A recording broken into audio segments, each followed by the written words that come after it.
No, lo que decía es que luego de escuchar a Juan, Valeria y Juan tienen rol de coordinadores de carrera. En mi caso, mi función es de docente en la Universidad de Buenos Aires y de manera presencial, en un TREF de manera virtual. Por lo tanto, es distinta mi perspectiva que la de ustedes, porque no tengo un rol institucional en ese sentido, sino desde docente. Y escuchando a Juan, eh, parte de mi presentación inicia desde esta carrera de edición en la Ciudad de Buenos Aires, en la facultad, en la UBA, que cumple 30 años y que hace 10 años sostiene la mayor cantidad de ingresantes de la Facultad de Filosofía y Letras, ¿no? Como esta mirada en relación a lo que contaba Juan eh, desde su otro lugar, ¿no?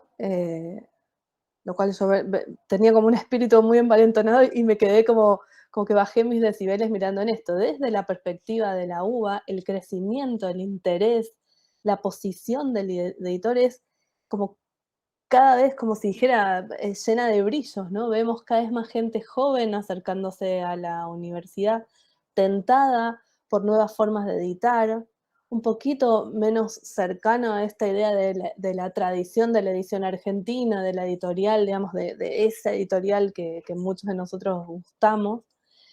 Y por eso, digamos, en un costado bastante lejano a lo que planteaba Juan, este momento de charla en mi caso tiene que ver con la edición, el podcast y la educación, ¿no? Como atando esos tres costados, ¿no? Por un lado la presencia de un elemento tecnológico, la edición en general y la instancia de aula, ¿no? De educación, ¿vale? Yo querría presentar algo, si a vos no te molesta, vamos a ver si presento, creo que puedo. Me parece genial. Solo como un apoyo, ¿no? A ver si Sí, me sí, deja ayuda.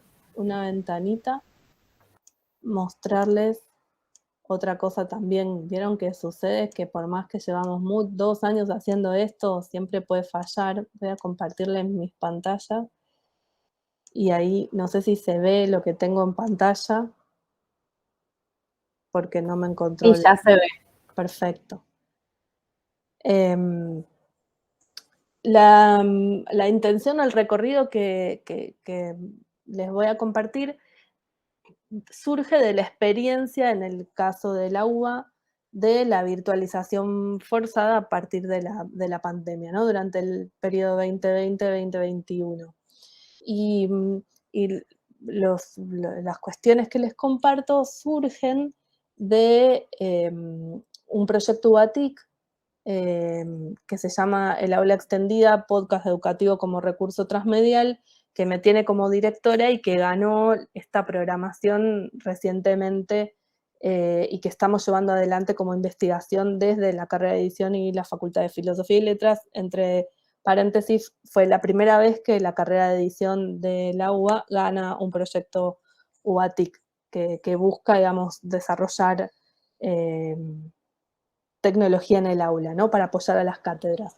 Lo que vimos es una necesidad de los estudiantes de contar con espacios fuera del aula para continuar el proceso de enseñanza-aprendizaje. Y esto, en mi caso particular, y lo tenemos compartido con Valeria, es un proceso que yo lo observo de manera nueva, porque en un TREF trabajamos de manera virtual y el tiempo del aula es un tiempo como más constante. La presencialidad, el tiempo del aula llevado a la virtualización forzada generó algunas discontinuidades entre los estudiantes, ¿no? Eh, También pusimos la atención en esta idea de la atención fragmentada de las cursadas virtuales, porque el cursado virtual no fue una excepción en la experiencia de los estudiantes, lectores, consumidores, ¿no? También en la virtualidad se llevó a cabo parte de la vida personal y parte de la vida laboral. Entonces, lo que antes representaba un espacio de estudio exclusivo, ir a la universidad o disponerse a estudiar de manera virtual, terminó siendo el mismo espacio en el que se desarrollaban las otras actividades de la vida. Un elemento que tenemos ahí a disposición en la carrera de edición, acá estoy hablando desde el lado de la UBA, es un estudio que hicimos en nuestros estudiantes a partir de un proyecto UASIT también, que nos dice que el 80% de nuestros estudiantes tarda más de 2 horas en llegar a la facultad. La Facultad de Filosofía y Letras de la Universidad de Buenos Aires queda en el barrio de Caballito. No tiene la ubicación, no sé, Vale, vos cómo lo dirías, pero como más apropiada para los que no viven cerca de la zona, y bueno, lleva esto, ¿no? Hay 2 horas que los estudiantes dedican de su vida para llegar a la facultad. Entonces nos preguntamos si ese no es un espacio temporal relevante para extender el tiempo del aula y continuar la formación en momentos de alta tensión, ¿no? Entonces, pensando en el retorno a la presencialidad y a partir de la experiencia que tuvimos en la virtualidad y los que somos docentes virtuales, nos damos cuenta que es necesario desarrollar nuevos recursos que combinen las potencialidades de las dos modalidades, ¿no? La presencial y la que experimentamos en la virtualidad. Y entendemos que el podcast, que está muy vinculado con los consumos culturales de las nuevas generaciones, puede funcionar como un puente entre estas clases presenciales y virtuales y meterse en la cotidianeidad de los estudiantes.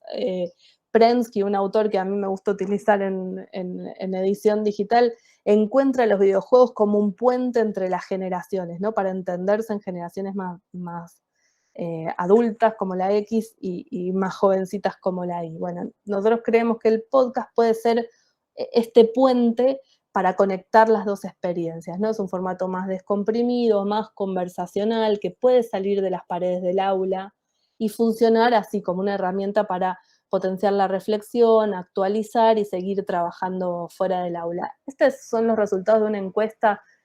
Hay muchas encuestas sobre podcast, no hay una fuente, digamos, tan relevante como las que trabajó Juan, esta es una de ellas, y muestra, por ejemplo, que los consumidores, digamos, el mayor volumen de consumidores de este formato son las personas entre 25 y 34 años, hay como una tendencia a edades más elevadas, pero sin embargo, comparando con estudios de otros años, se observa un crecimiento entre este público de 15 y 24 años, que esas dos franjas, la segunda y la tercera, según el gráfico, son las que tal vez encontramos en el aula de la facultad.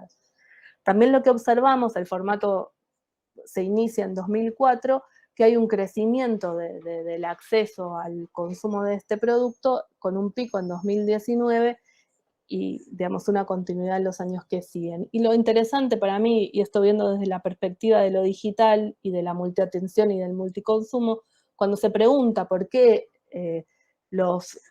acá hablaríamos de estudiantes, pero lo podremos aplicar a lectores, consumidores, audiencias en general, ¿para qué escuchan podcast? La mayoría responde que para aprender cosas nuevas. Casi en el mismo lugar, tal vez, que podríamos ubicar alguna producción librera, ¿no? Luego dicen para entretenerme, para distraerme, para inspirarme, para estar al tanto de las últimas noticias. Y ahí algo también de lo que hablábamos, ¿no? El libro, la radio, otros medios, digamos, cumplen como esta misma función. Y otra característica muy interesante es que el consumo de este tipo de producto es un consumo que se realiza en simultáneo, que es algo que, por ejemplo, el libro, o por lo menos el libro papel, ¿no? El audiolibro no permite hacer. Y es que se consume o se utiliza o se accede a este formato mientras se hace otra cosa. Si nos fijamos ahí, lo más amplio es las tareas del hogar, mientras cocino, mientras camino, mientras hago ejercicio, mientras manejo, ¿no? Mientras trabajo, como esta idea de que es un formato que se utiliza mientras se hace otra cosa.